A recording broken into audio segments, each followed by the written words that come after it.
최지만의 옛 동료들 KBO 리그로 몰려온다. LG 치리노스 영입 소식. 한국 프로야구 KBO 리그가 또 한 명의 메이저리그 출신 선수를 맞이한다. LG 트윈스는 27일 베네수엘라 출신 투수 요니 치리노스와 30만 횡액 $100만, 계약금 $20만 발러 조건으로 계약을 체결했다고 발표했다. 치리노스, 템파베이에서 빛났던 시절. 치리노스는 2018년 템파베이 레이스에서 메이저리그에 데뷔했다. 데뷔 시즌에는 선발과 불펜을 오가며 8경기, 선발 7회에서 5승 5패, 평균 자책점 3.51을 기록하며 가능성을 입증했다. 특히 2019년에는 56경기, 선발 18회에 등판해 9승 5패, 평균 자책점 3.85로 안정적인 성적을 남기며 팀의 포스트 시즌 진출에 기여했다.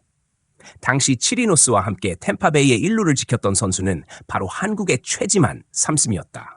두 선수는 이후 2022년까지 템파베이에서 한솥밥을 먹으며 팀의 꾸준한 포스트 시즌 진출을 이끌었다. 새로운 도전, 치리노스와 KBO 리그. 하지만 치리노스는 최근 몇 년간 부진을 겪었다. 2023년에는 템파베이와 애틀랜타에서 총 2경기 선발 9회에 등판해 5승 5패, 평균 자책점 5.40을 기록했다. 이후 마이애미로 이적했지만 단 유적 경기에서 2패, 평균 자책점 6.3으로 더 저조한 성적을 보였다. 결국 마이애미는 그를 지명할당했고 치리노스는 FA 자격을 선택해 LG와의 계약을 성사시켰다. 템파베이 출신들의 KBO 러시. 치리노스에 앞서 SSG 랜더스 외야수 길레르모 에레디아도 템파베이 시절 최지만과 함께 뛰었던 선수다. 에레디아는 2019년 템파베이에서 벤치 멤버로 활약하며 89경기에서 타율 0.225, 5홈런, 20타점을 기록했다. 그는 당시부터 한국 야구에 깊은 관심을 보였고 KBO에 뛰고 싶다는 의사를 여러 차례 밝혀왔다고 전해진다. 현재 에레디아는 SSG에서 2024년 시즌에도 활약을 이어가게 됐다. 그는 KBO 리그에서 훌륭한 적응력을 보여주며 팀의 중심 선수로 자리 잡았다. KBO 리그, 메이저리그 제도약의 발판. 메이저리그에서 기회를 잃은 선수들에게 KBO는 매력적인 대안으로 자리 잡았다. 마이너리그보다 높은 연봉은 물론 좋은 성적을 낼 경우 메이저리그로 복귀할 기회를 얻을 수도 있기 때문이다. 대표적인 예로 애리조나의 메릴 켈리가 있다. 켈리는 SK 와이번스 현 SSG에서 뛰어난 성적을 거둔 뒤 메이저리그에 데뷔하며 성공적인 커리어를 이어가고 있다. 흥미롭게도 켈리 역시 템파베이 출신이라는 점에서 템파베이와 KBO 리그의 묘한 연결고리가 다시 한번 주목받고 있다. 치리노스가 KBO 리그에서 어떤 활약을 펼칠지, 그리고 LG 트윈스의 새 시즌에 어떤 기여를 할지 관심이 쏠린다. 류현진과 푸이그, 6년 만에 KBO에서 적으로 재회하다. LA 다저스에서 함께 활약했던 류현 이글스과 야시엘 푸이그 키움 히어로즈가 2025년 KBO 리그에서 적으로 만날 예정이다. 이 두 선수의 맞대결은 벌써부터 팬들 사이에서 큰 관심을 끌고 있다. 푸이그 3년 만에 KBO로 복귀. 지난 10월 26일 키움 히어로즈는 외국인 선수 3명을 영입하며 푸이그의 복귀를 공식 발표했다. 2022년 한 시즌 동안 키움에서 뛰었던 푸이그는 $100만 보장 계약을 맺고 3년 만에 한국 무대로 돌아왔다. 푸이그의 복귀 소식에 팬들은 자연스럽게 류현진과의 맞대결을 기대하고 있다.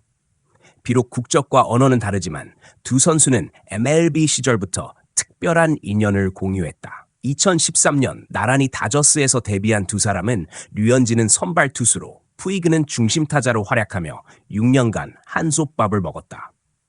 특별했던 두 선수의 관계. 푸이그는 다소 자유분방한 성격과 태도 문제로 악동이라는 별명을 얻으며 팀 동료들로부터 외면받은 적도 있었다. 하지만 류현진과는 유독 잘 맞았다.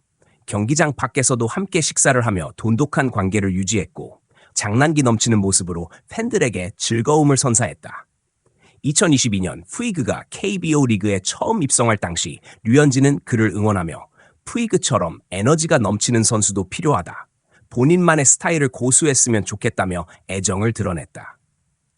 토론토 블루제이스 소속이었던 류현진은 2022년 MLB 직장 폐쇄 기간 동안 친정팀 한화에서 훈련했고 대전에서 연습 경기를 위해 방문한 푸이그와 깜짝 만남을 가졌다. 이 자리에서 류현진은 한우를 대접하며 격려와 조언을 아끼지 않았다. 푸이그는 류현진이 건강을 유지하며 좋은 경험을 쌓으라고 조언했다며 감사를 표했다. 각자의 여정을 거쳐 다시 KBO에서 만나다.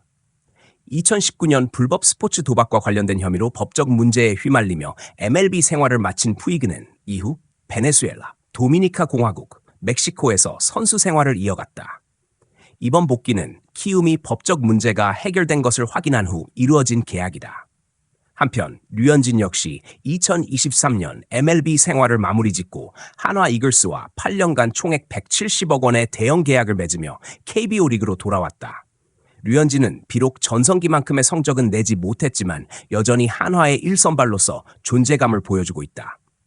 기대되는 맞대결. 류현진과 푸이그가 맞붙은 경기는 2019년 단 한 번 있었다. 당시 류현진은 다저스 소속으로 신시내티 레즈를 상대로 등판했고 4번 타자 푸이그를 3차례 무안타로 처리하며 압승을 거뒀다. 6년 만에 KBO 리그에서 제외하는 두 선수는 내년에 하나와 키움의 16차례 맞대결에서 여러 차례 맞붙을 가능성이 크다. 서울 고척 스카이돔과 대전의 신축구장에서 펼쳐질 이들의 대결은 KBO 리그 팬들에게 잊지 못할 명장면을 선사할 것으로 기대된다. 류현진과 기쿠치, 누적 수입에서 일본 투수의 역전극. 아시아 좌완 투수로 메이저리그 최다승행을 기록한 류현진, 이쿤스이 누적 수입에서 일본 투수 기쿠치 유세에게 추월당했다. 성적 면에서 류현진이 훨씬 앞서지만 FA 계약에서 기쿠치의 돈복이 더 빛난 결과다. 기쿠치 3년 6,300만 달러 계약으로 도약스. 미국 언론은 10월 26일 LA 에인절스가 FA 투수 기쿠치와 3년 6,300만 달러 계약에 합의했다고 보도했다. 이로써 기쿠치는 MLB 누적 수입 9년간 1억 4,200만 달러를 기록하게 되며 아시아 좌완 투수 중 수입 1위로 올라섰다. 기쿠치의 메이저리그 커리어는 2019년 시애틀 메리너스와 4년 보장 5,600만 달러 계약으로 시작됐다. 이후 토론토 블루제이스와의 3년 3,600만 달러 계약, 그리고 이번 에인절스 계약으로 기쿠치는 꾸준히 고액 계약을 이어가고 있다. 류현진 vs 기쿠치 성적 비교. 류현진은 MLB 11년 동안 통산 78승 48패, 평균 자책점 3.27, 탈삼진 934개를 기록하며 아시아 투수 중에서도 손꼽히는 커리어를 쌓았다.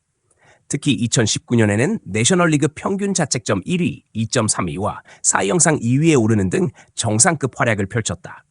반면 기쿠치는 메이저리그 6년간 41승 47패, 평균 자책 4.57, 탈삼진 831개로 류현진에 비해 다소 부족한 기록을 보였다. 대체 선수 대비 승리 기여도에서도 류현진은 18.9를 기록한 반면 기쿠치는 4.0에 그쳤다. FA 시장에서의 기쿠치의 행운.